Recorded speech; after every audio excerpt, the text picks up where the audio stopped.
नारी शक्ति का बात मत करो। नारी को देवी बनाना, दुर्गा बनाना, काली बनाना मत करो। नारी को इंसान समझो, इंसानियत दिखा, उससे काफी है। इतना ऊपर रखने का कोई जरूरत है नहीं। अगर वही है तो फिर आप ये करो ना, आपका एमपी पुरुष, तो मतलब क्या आप 543 हक आपका रख रहे हो, फिर भी नारी के बात कर रहे हो, फिर भी बोल रहे हो एम्पावरमेंट कर रहे हो। क्या है, आप कौन होते हैं एम्पावर करने के लिए?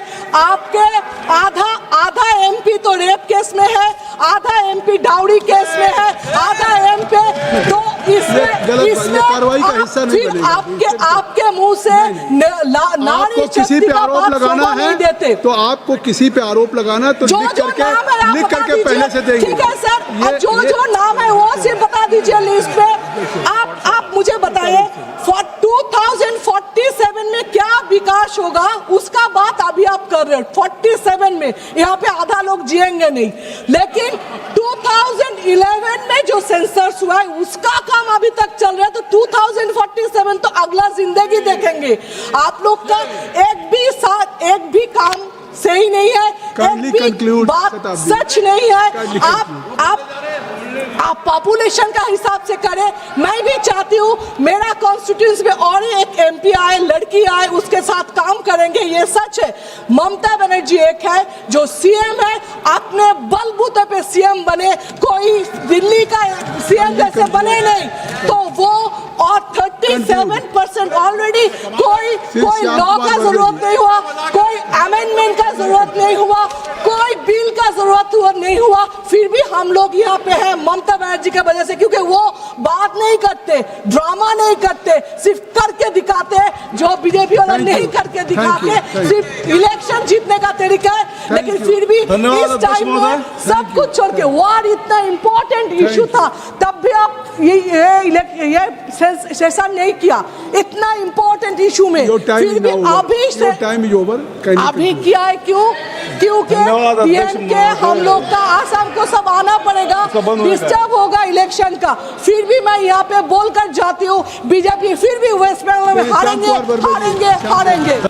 झूठ को जोर से बोलने से सच नहीं होता, सच होता।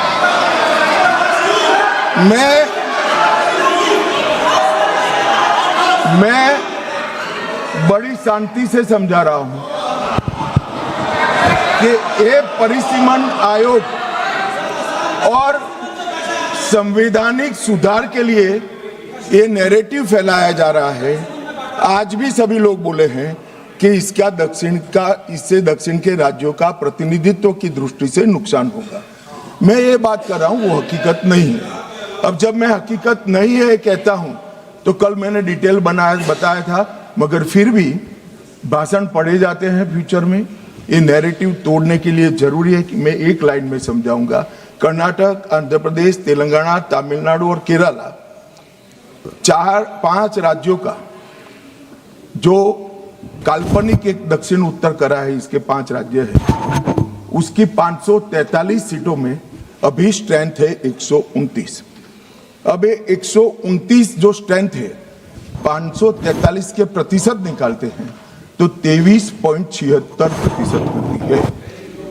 अब 50% वृद्धि कर जब ये 5 राज्यों की सीटों का हम आवंटन करते हैं तो 129 से बढ़कर 195 होती है। 129 के बढ़कर सीटें 195 होगी, जिसका 816 में प्रतिशत भार निकालते हैं तो 23.87 आएगा। तो पहले 23.76 था और अब थोड़ा सा बढ़कर 23.87 होगा। इसलिए मैं कह रहा हूं किसी का नुकसान नहीं। मान्यवर, कुछ सदस्यों ने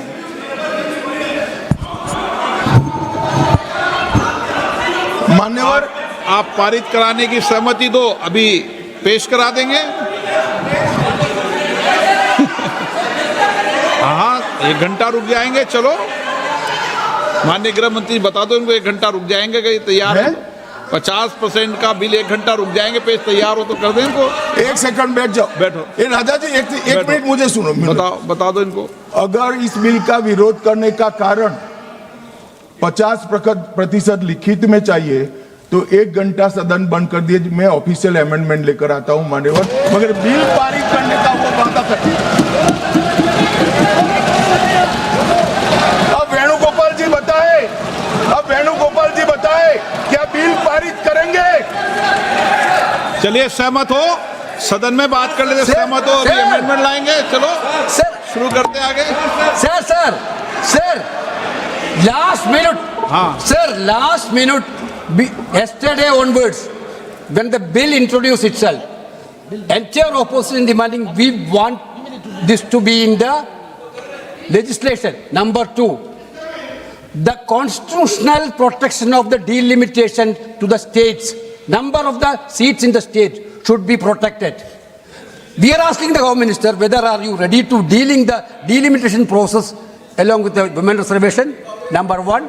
Number 2, if you are ready to include the number of seats in each state by in legislation by 50%, these two things, are you ready?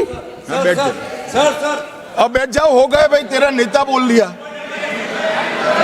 मान्यवर वेणुगोपाल जी ने 2 शार्प क्वेश्चन पूछे। अरे बैठ जाओ गोगाई साहब, 5 तारीख को काउंटिंग है यार, बैठ जाओ अभी। अरे 4 तारीख को काउंटिंग है, बैठ जाओ। मान्यवर साहब मैं इनका जवाब देता हूं, इनको बिठा दीजिए थोड़ा माइक प्लीज।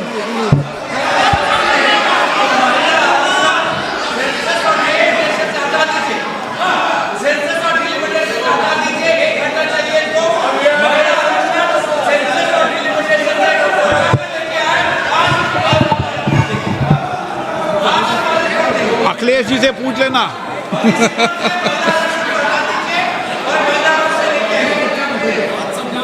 मान्यवर मुझे लगता है कि आपके नसीब में यश लिखा है, एक बिल पारित हो जाएगा शायद। मान्यवर वेणुगोपाल जी ने 2 चीजें करी कि एक तो 50% आरक्षण और 50% सीटें बढ़ाई जाएगी, उसको बिल में शामिल करने के लिए ऑफिशियल अमेंडमेंट लाने के लिए तैयार हो।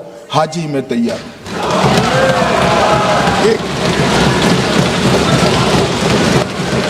एक सेकंड अब नहीं होता भाई, बैठ जाओ, दूसरा भी बताता हूं।